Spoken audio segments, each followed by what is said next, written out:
They say every man has a line he won't let anyone cross. For Caleb Harrison, that line was drawn in dirt generations ago across a stretch of golden fields under a wide Texas sky. His family built this land with calloused hands and stubborn hearts long before gated communities and manicured lawns crept across the countryside. He asked for nothing more than peace.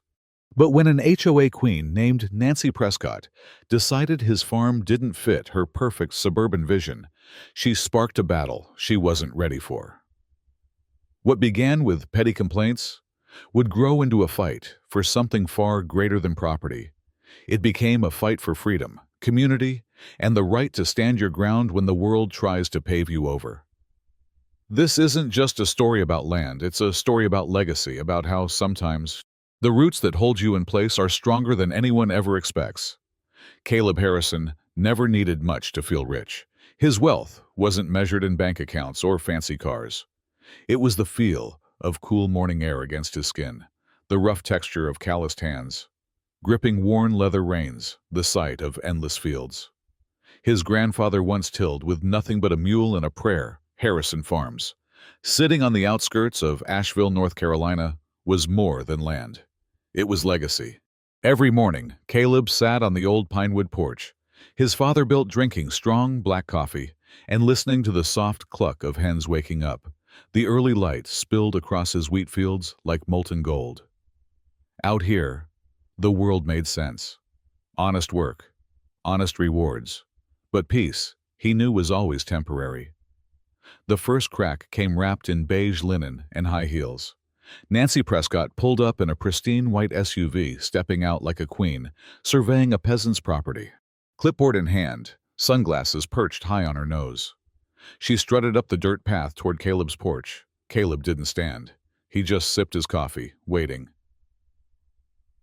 "Good morning, Mr. Harrison," she chirped, flashing a tight, polished smile that didn't quite reach her eyes. Nancy Prescott, president of the Whispering Pines Homeowners Association. "I thought we should chat." Caleb leaned back in his chair, boots crossed at the ankle. "Didn't realize I needed a chat with anyone from Whispering Pines." She laughed lightly, the sound brittle. "Technically you don't. But you see, your property is highly visible from our community's main entrance. We've had some concerns." "Concerns," Caleb echoed. Nancy cleared her throat, glancing meaningfully at the faded, red barn behind him. "Aesthetic concerns. The barn's color is rather bold, and there are reports of early morning noise." "Roosters, I believe," Caleb set his mug down, amused. "Ma'am, it's a farm. We got roosters, always have." Nancy's smile strained. "Of course. We simply ask you to consider repainting the barn to a more neutral tone. Perhaps a nice taupe. And as for the animals, maybe moving them further back from the property line." For a moment, Caleb said nothing, just studied her, this woman who thought her suburban dreams gave her authority over land his family had bled to protect. Finally, he spoke. "Harrison Farms ain't part of your HOA. Never was, never will be." Nancy's lips pressed into a thin, bloodless line. "It's about community values, Mr. Harrison, cooperation, harmony." "I prefer freedom," Caleb said calmly. "You have yourself a good day now." Without another word, he tipped his hat and turned back toward his porch door. Nancy stood frozen for a heartbeat, clearly unused to being dismissed. Then she spun on her heel and marched back to her SUV tires, spitting gravel as she sped off. Caleb watched the dust settle in her wake, a slow, creeping certainty forming in his gut. This wasn't over, not even close. It started small at first. A week after Nancy Prescott's unwelcome visit, Caleb found a glossy envelope shoved into his mailbox. No stamp, no return address, just a Whispering Pines HOA logo printed neatly in the corner. Inside, a formal notice of community concern citing Caleb's visual disturbances and public nuisance through livestock noise. The kicker: a passive-aggressive note asking him to voluntarily adjust his property to align with Whispering Pines' values. Caleb laughed all the way back to the porch. They could keep dreaming, but the next morning the real storm rolled in. County inspectors showed up, health department, zoning enforcement, even animal control, all armed with anonymous complaints, claims of animal neglect, unsafe structures, unsanitary conditions, claims that, had they been true, could have ruined everything Caleb had built.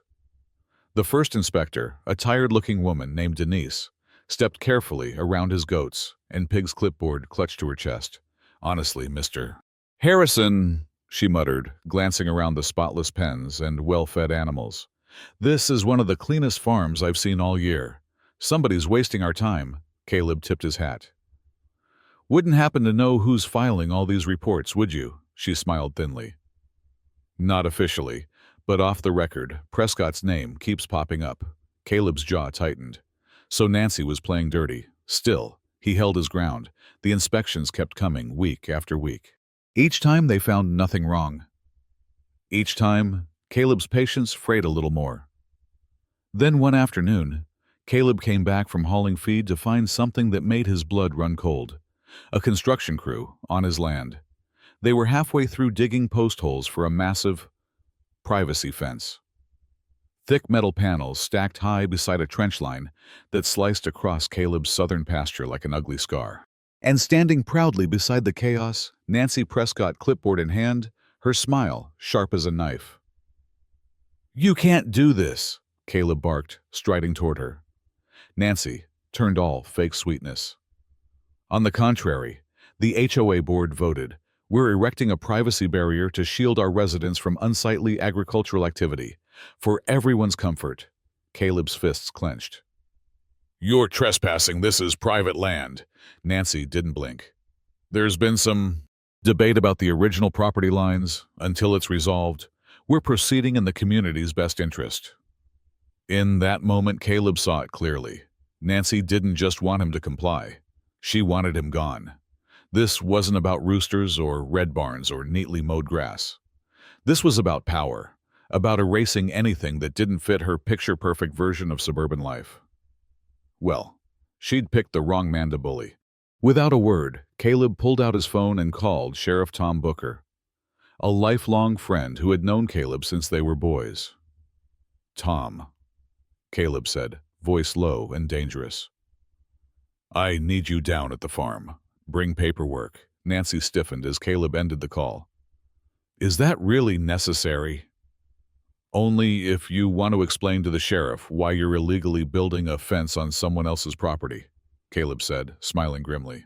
The construction crew hesitated, glancing nervously between Nancy and Caleb.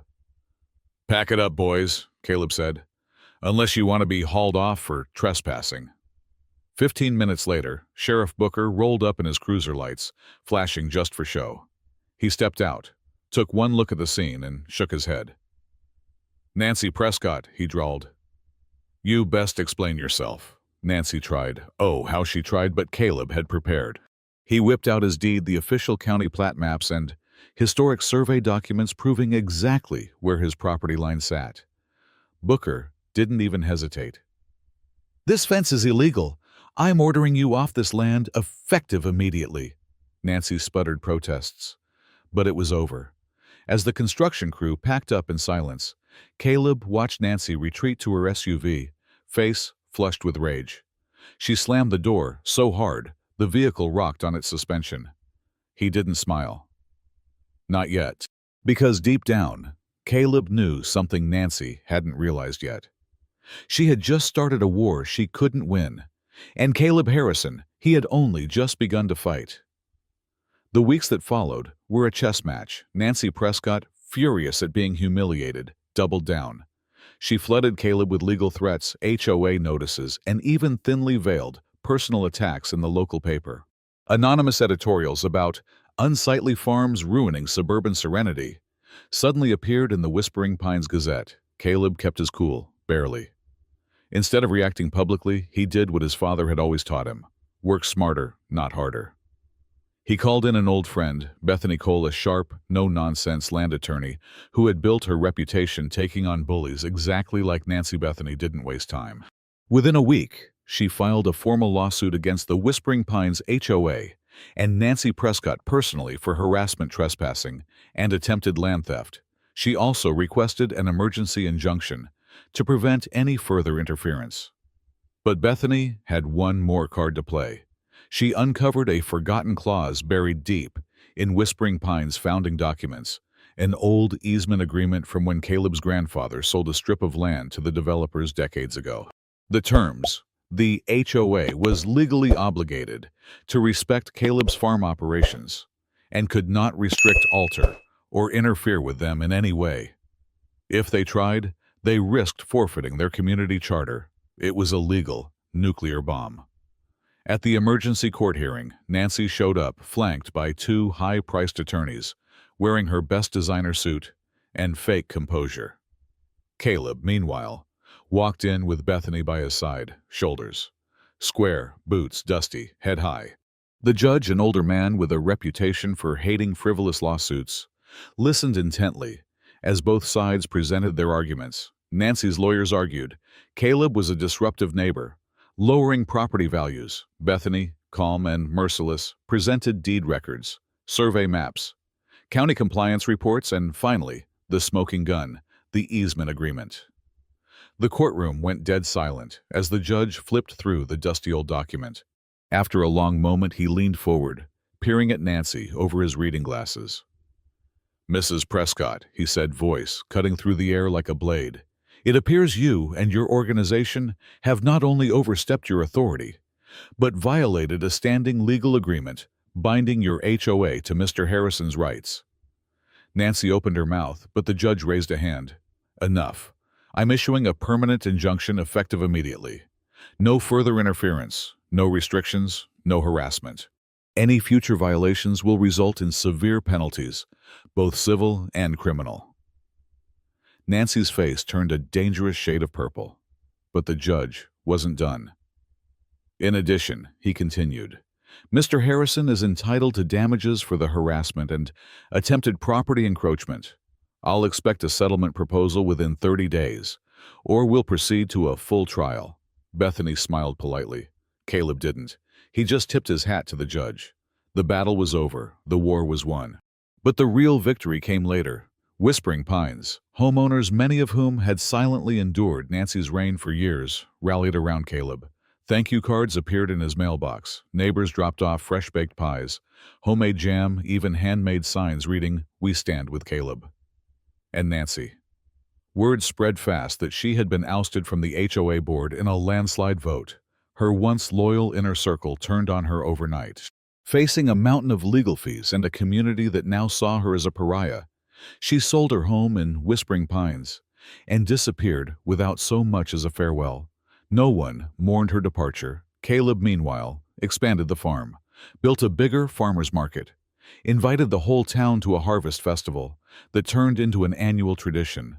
Families from all around came to pick pumpkins, ride hay wagons, and listen to bluegrass under the stars. At the edge of the property, Caleb placed a new sign, hand-painted and proud: Harrison Farms, Est 1912 Free Land, Free People Forever. On quiet evenings, Caleb would sit on his porch sipping coffee, watching the sun sink behind the golden fields. He hadn't just defended his land. He had defended the soul of his community, and he had proved something important. Bullies may build fancy neighborhoods and fancy rules, but real roots run too deep to be paved over. Not now, not ever.